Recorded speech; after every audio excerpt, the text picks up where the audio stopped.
And on the 8th day, God looked down on his planned paradise and said, I need a caretaker. So God made a farmer. On the 9th day, God looked down on his planned paradise and said, uh-oh, that caretaker needs help. So God made a farmer's wife. God said, I need someone willing to get up before dawn, dress 75 chickens, weed the garden, cook breakfast, dinner, and supper, and then go to town for parent-teachers conferences at 3 different schools. So God made a farmer's wife. I need somebody with arms strong enough to carry a basket of wet coveralls up the basement stairs and out to the clothesline, and yet gentle enough to cradle a cantankerous child.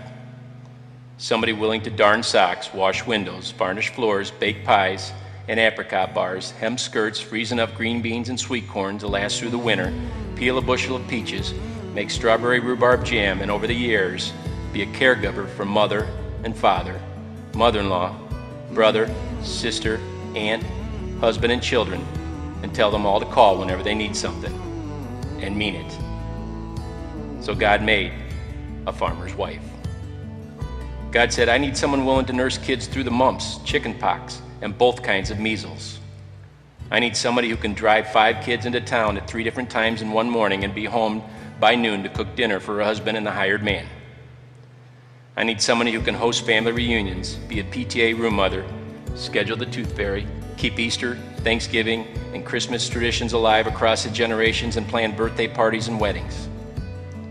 Who every week of the year will finish her 40-hour week by Tuesday noon, and then put in another 72 hours.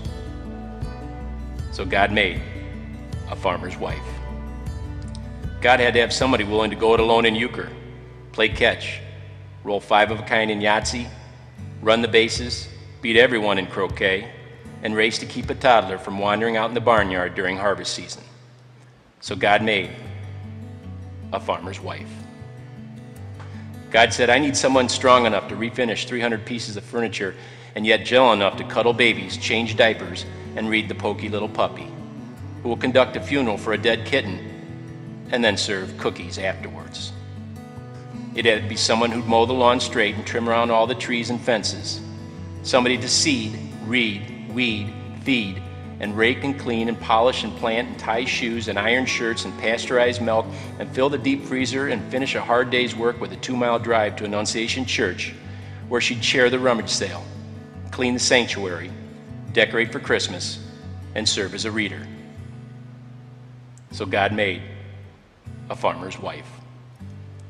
Somebody who'd stitch a family together with soft, strong bonds of family meals and caring and sharing, who would smile to see her kids doing what mom and dad did, and to hear them say there's no better way to grow up than on a farm